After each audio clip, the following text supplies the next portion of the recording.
actually in recession. Figures released by Stats SA show that the latest gross domestic product, which is our GDP, declined by 0.7% in the first quarter of 2017, putting the country into a technical recession. There was negative growth in the last quarter of 2016 by 0.3%, I beg your pardon, and 2 quarters of negative growth equates to a technical recession, as it is said. But to get a clearer understanding, we joined in our studios in Johannesburg by an economist, Xhanti Payi. Good morning to you, and thank you so much for coming through. It's my pleasure. Now, let's just first get an understanding on this technical recession. How different is this one from the one that was experienced back in 2009?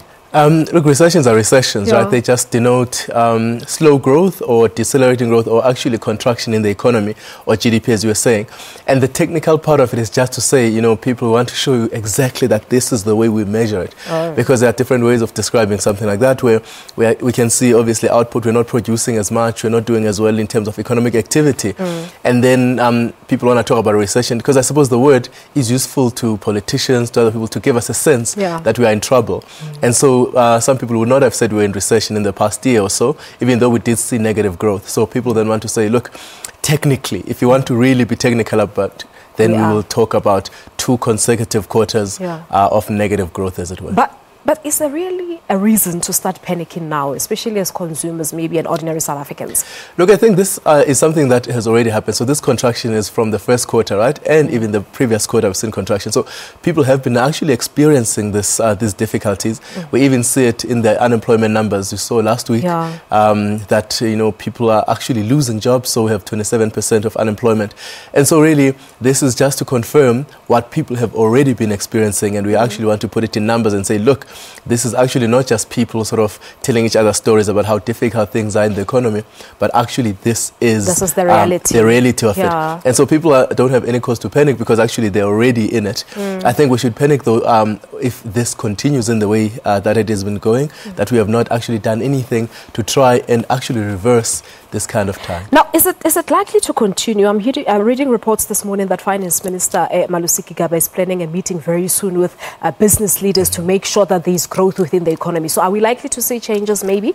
We like to see changes if they do the right thing. So business leaders are a very big part of this, right? Because they are the ones who make decisions about, you know, whether we produce more, whether we hire more people.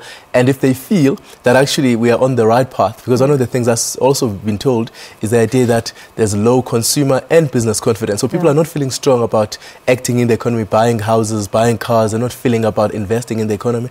And so this meeting perhaps will improve that confidence, that actually business leaders will feel that they want to invest in the economy so that we can actually create more jobs and create more activity. But what is that right thing that they need to do?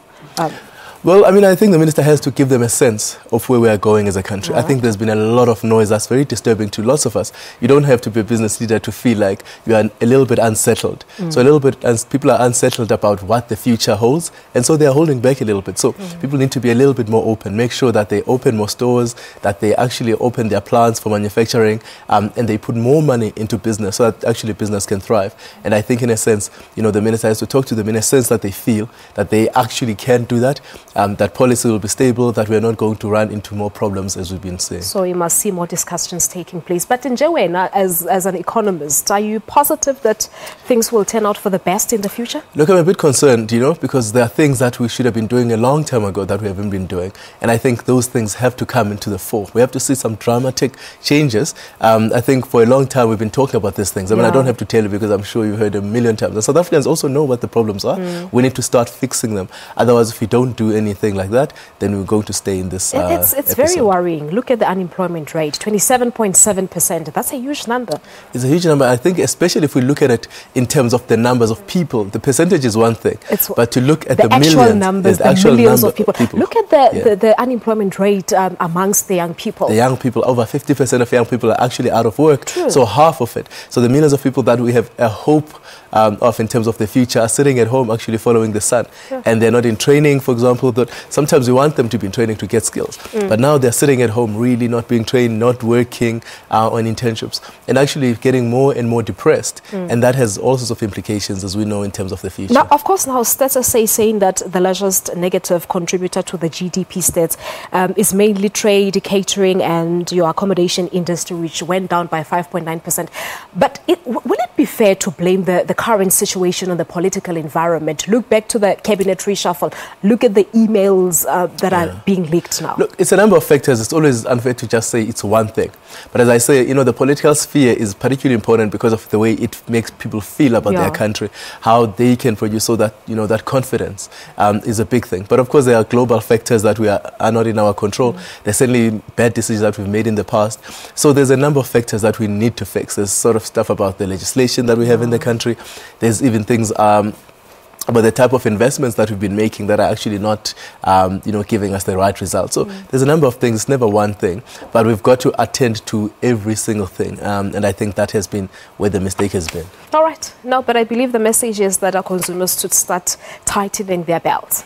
Well, actually, we do need a little bit more spending, right? As consumers pull back, we're going to see less people obviously being employed. That's true. But at the same time, consumers have to be very, very careful and make sure that they are in a good, prudent space. Well, look, Xhanti, let's leave it at that. Thank you so much for chatting to us. It's been a pleasure. Thank you very much. That was Xhanti Payi giving some insight into the announcement made yesterday by Stats South Africa that South Africa had 2 quarters of negative growth that resulted, of course, in what is called a technical recession. But like he said, a recession is a recession at the end of the day.